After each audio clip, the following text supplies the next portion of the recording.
Modern rigs spend more time plugged into laptops than hauling freight. Forget the sensors and limp mode. These are 10 purely mechanical 1950s beasts that still outwork anything with a computer. Coming in at number 10, the 1953 Mack B61. Today, a new rig will break down and go into limp mode if a single exhaust sensor gets dirty, leaving you stranded waiting for a technician with a laptop. Back in the 1950s, Mack built the B-Series for men who fixed their own iron with basic hand tools. Over 47,000 B61s rolled off the line, becoming the undisputed kings of the highway. Under that rounded hood, they were powered by Mack's legendary Thermodyne diesel, an open-chamber, direct-injection inline-six engine pushing up to 320 horsepower. You manage that raw power through a 20-speed quadruplex transmission using 2 separate shift levers. Driving one was a real blue-collar skill, not just holding a steering wheel while a computer shifts for you. These trucks were bolted together with cast iron and stubborn pride, built long before plastic parts ruined the industry. If you missed the golden era of real American iron, hit that subscribe button and drop a comment. I make sure to read and reply to every single one. Coming in at number 9, the 1950s Dodge Power Wagon W500 and W600 Heavy Duty. Today, you buy an $80,000 off-road pickup, and the traction control cuts the throttle the second you hit wet grass. Modern trucks are pavement princesses packed with delicate wiring that hates the mud. But back in the 1950s, Dodge built these heavy-duty beasts for pure off-road punishment. Originally developed from World War II military vehicles, the W500 series did not care about a smooth highway ride or touchscreen navigation. They were engineered for logging camps, remote mines, and dragging massive loads through deep mud. Power came from a dead reliable flathead inline-six engine, sending torque through a manual transmission directly to massive solid axles. There were no plastic skid plates or electronic terrain modes. You had a heavy steel frame, manual locking hubs, and a front-mounted winch that could literally pull a modern rig out of a ditch. These trucks were slow, loud, and rode like a brick, but they simply refused to quit. What is the toughest job you have ever seen an old Power Wagon conquer? Let me know down in the comments. Coming in at number 8, the 1948 to 1957 Ford Fate Big Job. Today, commercial rigs need a software update just to clear an engine code before you can get back to work. But back then, Ford built the Fate for the independent hauler. They needed raw mechanical power, not a rolling computer. As the biggest truck in the brand new F-Series lineup, the Big Job was rated for a massive gross combined weight of 41,000 pounds. Under the hood, it was originally powered by a giant 337 cubic inch flathead Vate engine. That heavy iron block pumped out 145 horsepower and was built strictly to pull. Later models received the heavy-duty overhead valve Cargo King Vate. This truck was the backbone of American growth. It was affordable and incredibly easy to maintain with basic hand tools. It was engineered to survive years of brutal punishment on construction sites, logging camps, and farms. You could run it hard, fix it yourself, and never worry about a dirty sensor shutting you down. Drop a like on this video if you think Ford needs to go back to building simple, mechanical workhorses like the Big Job. Coming in at number 7, the 1955 to 1959 Chevrolet LCF Spartan 10,000 series. Modern fleet trucks feel like driving a fragile spaceship. If a single electronic module shorts out, the entire rig gets grounded and you lose money. Back in the mid-1950s, Chevy introduced the Task Force era, and the Spartan 10,000 was their ultimate heavy-duty bruiser. The LCF stood for low cab forward. By pushing the cab up and the engine back, you could run a longer trailer without breaking strict length laws. Instead of a mess of wires, this beast relied on thick steel and raw torque.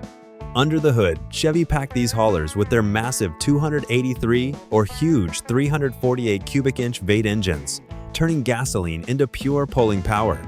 It had a giant chrome grille, a split windshield, and a front axle built to carry a massive payload. It was built for men who drove by the seat of their pants, long before lane assist or automated braking even existed.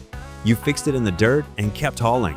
If you prefer the tough look of this classic Chevy over the cheap plastic grills they make today, hit the like button. Coming in at number 6, the 1948 to 1960 Kenworth 500 Series Bullnose.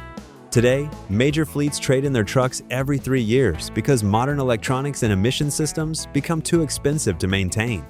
They treat 200,000 miles like the end of the road. Back in the late 1940s, Kenworth built the Bullnose cabover to earn a living for decades. It got its name from that short, rounded front end that let mechanics easily reach the engine belts, since the heavy steel cab did not tilt. Kenworth engineers literally wore muddy boots, going out into the field to see what broke and over-engineering the fix. These rigs were famously available with early Cummins diesel power and incredibly heavy-duty frames. They were rigidly bolted together and designed for extreme durability. In fact, one famous Bullnose logged over 4 million miles of hard work. 4 million! No modern plastic truck with dealer-only diagnostics will ever survive a fraction of that mileage. What is the highest mileage you have ever seen on a modern rig before it fell apart? Let me know down in the comments. Coming in at number 5, the 1953 International Harvester R190. Today, a new rig is covered in fragile plastic, aero parts, and complex active grills. A minor bump on a loading dock can cost thousands of dollars in sensor recalibrations. Back in the day, the R series was pure functional steel. It was the ultimate flexible heavyweight. You could order this rig with a staggering 29 different engines. Popular choices included the tough Red Diamond gasoline inline sixes, displacing up to 501 cubic inches, or heavy-duty Cummins diesels. It featured a classic butterfly hood for fast and easy engine access. In hot weather, old-school drivers would literally pop off the removable metal side skirts to feed the engine more air and prevent vapor lock. There were no computer updates or dealer codes to clear, just basic mechanical logic. This truck was the anonymous backbone of the logging industry, built thick enough to survive decades of violent abuse out in the woods. Share this video with a buddy who appreciates real mechanical workhorses over modern disposable trucks. Coming in at number 4, the 1950s Freightliner WF series, better known as the Bubbanose. If you drive a modern Freightliner today, you are surrounded by massive touchscreens, lane assist sensors, and an automated transmission that hesitates on every hill. When a single warning light flashes on the dash, your hauling day is over. Back in the 1950s, White Freightliner built the Bubbanose cab over for pure, uninterrupted mountain hauling. They actually pioneered the use of lightweight aluminum for the cab and the frame. Every single pound they saved meant an extra pound of paying freight on the trailer. These were rugged, compact rigs built to dominate the steep grades of the West Coast. Power came from a noisy, bulletproof diesel engine, usually a Cummins, paired with a heavy twin-stick manual transmission. The cab was hot, incredibly loud, and cramped, but it never threw an electronic fault code. You listened to the engine, watched your mechanical gauges, and got the job done. If you think modern steering wheel holders could not handle a twin-stick manual transmission for a single day, let me know in the comments. Coming in at number 3, the 1950s Autocar DC series. Today, you buy a brand new vocational rig and half the components are outsourced plastic, governed by electronic speed limiters and emission computers that literally choke the engine. Back in the 1950s, Autocar did not build trucks for a mass market. They custom-built severe-duty monsters for your exact brutal application.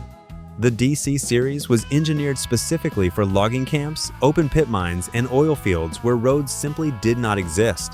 They were bolted onto heavily reinforced steel frames and rolled on massive off-road tires. Under the hood, they were powered by heavy Cummins diesel engines, pushing anywhere from 180 to 250 horsepower. These rigs featured tough, angular steel fenders and heavy-duty axles designed to haul extreme payloads through the worst conditions imaginable. They were rolling monuments to mechanical overkill, built to outlast the customer, not just a short factory warranty. If you think modern construction trucks are too fragile for real off-road abuse, hit the like button right now. Coming in at number 2, the 1957 Brockway Husky. Today, a commercial truck is assembled by robots using cheap global parts, engineered to last exactly until the warranty expires. Back in the late 1950s, Brockway built trucks the hard way in Cortland, New York. They were stubbornly heavy and strictly overbuilt to order. The Husky line was crowned with that iconic chrome dog hood ornament, but underneath the metal, it was all pure muscle. They packed these rigs with massive engines, including huge 572 cubic inch Continental gas blocks or heavy-duty Cummins and Detroit diesels.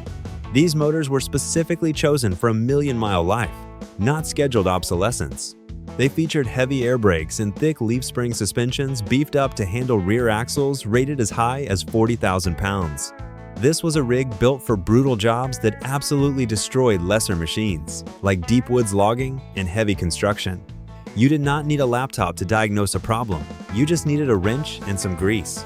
If you believe that trucks should still be overbuilt to last a lifetime, hit that subscribe button before we reveal our number 1 pick. Coming in at number 1, the 1949 to 1957 Peterbilt 350 iron nose. Today, factories pump out thousands of identical plastic trucks every week, packed with sensitive sensors and cheap wiring harnesses that fail constantly. Back then, Peterbilt built the 350 for the brutal logging trails of the Pacific Northwest. Truckers quickly called it the Iron Nose because of its tall, narrow grille, vertical radiator shutters, and aggressive cycle-style fenders. This is the absolute holy grail of the 1950s. Over its entire production run, only 847 of these heavy-duty monsters were ever built. They featured a classic butterfly hood for fast engine access, and Peterbilt even transitioned from steel to lightweight aluminum cabs in 1954 to maximize your paying freight.